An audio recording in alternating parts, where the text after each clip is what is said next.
Hello everyone and welcome back to my channel, or welcome if you are new.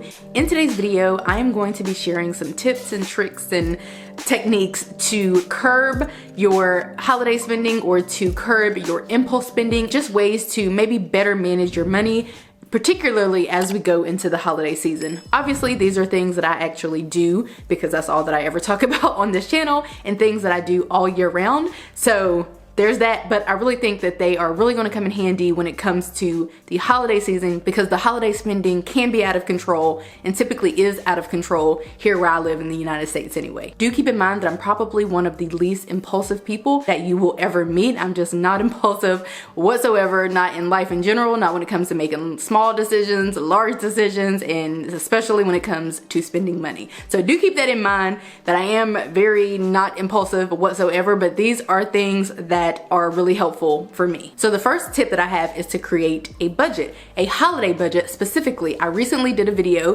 which I will link up here, that you can check out if you need some inspiration or if you just want to see a real person's holiday budget, I guess. But I did do a video just kind of talking about that. So far, we're doing really good, I do have to say, but obviously, creating a budget is going to help you and to guide you, not only for holiday spending, but of course just in life in general. But when it comes to holiday spending, having that budget is going to tell you exactly how much you are going to be spending, how much you need to spend to stay on budget, to not overspend. Budgets do not restrict, but rather they give you permission. So they're telling you and giving you permission to spend X amount of money. So create that holiday budget, make it super realistic, and try your best to stick to it. Of course, creating the holiday budget is the easy part. Sticking to it is the most difficult part. So hopefully the following tips will help you with that. So my next tip is to unsubscribe from emails, especially for the places where you frequent or where you shop the most. So Bath and Body Works, gotta go. If you shop at, I don't know, Nordstrom Rack, it has to go. Just unsubscribe from those emails, because you're going to start getting a lot of emails, and will get a lot of emails throughout the year about all these different sales and clearance and this and that and the third. And a good way to just remove that temptation completely, the temptation of going online to shop or to going in person to shop, is to just unsubscribe altogether. My next tip is to just not go into stores. If you think about it, how many times do we go into a store and we come out completely empty-handed, especially when we have money? Because when we have money, we think we need to spend it.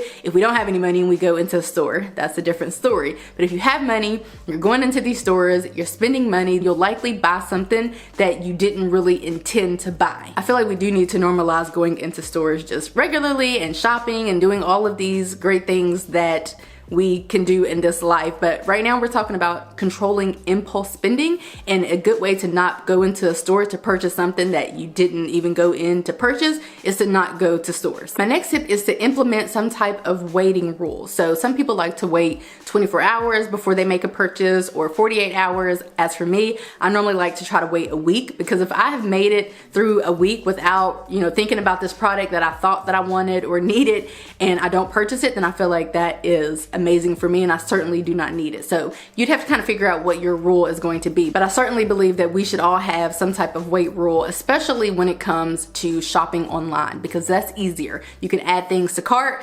and just purchase them really quickly, as opposed to, leaving your house to go to a store. So the same thing applies to your online cart. Add it to your cart, let it sit there for whatever, 24 hours, 48 hours, a week. And if you still absolutely have to have it, then obviously that is when you would purchase it. But if you haven't thought anything more about it really, then that's a good way to kind of curb that impulse spending. My next tip is to check in with an accountability partner before you purchase. Now, naturally, this is going to be some people's spouses, but it could also be a friend, a family member, parent, whomever, just someone that you can check in with before you make a purchase. It's funny to me because I will text people like, do I need this? Or like, is this as good as people say that it is? And sometimes they'll give honest feedback and they're like, no. Or sometimes they're like, yes, it is as good as people are saying that it is. Like, maybe if somebody has something that I don't have that I'm maybe thinking about getting. So just checking in with someone for that reason, so that they can give you their honest feedback on, the product or whatever the case is, or even just to check in with someone just to see if what you're about to purchase is really going to be useful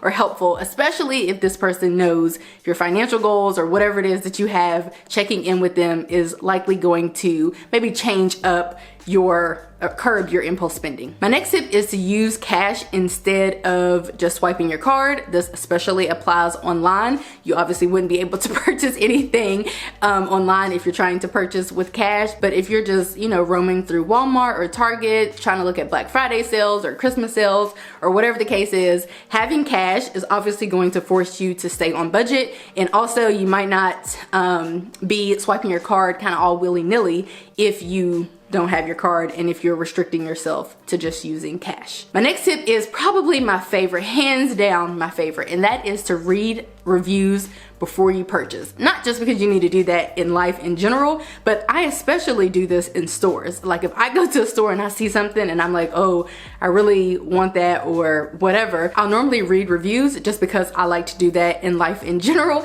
But a lot of times I will read a review that might not be so great, or some reviews that aren't so great, and that will prevent me from purchasing something that I don't need. My next tip is probably contradictory because I'm standing here right now and you're probably watching this right now, but that is to spend less time on social media. Not really when it comes to like keeping up with your favorite content creators or, you know, celebrities or whatever the case is, but just being on social media in general. You're gonna see a lot of ads. These ads aren't gonna come from people. They may come from people, but they also may just be Instagram and Facebook ads or YouTube ads.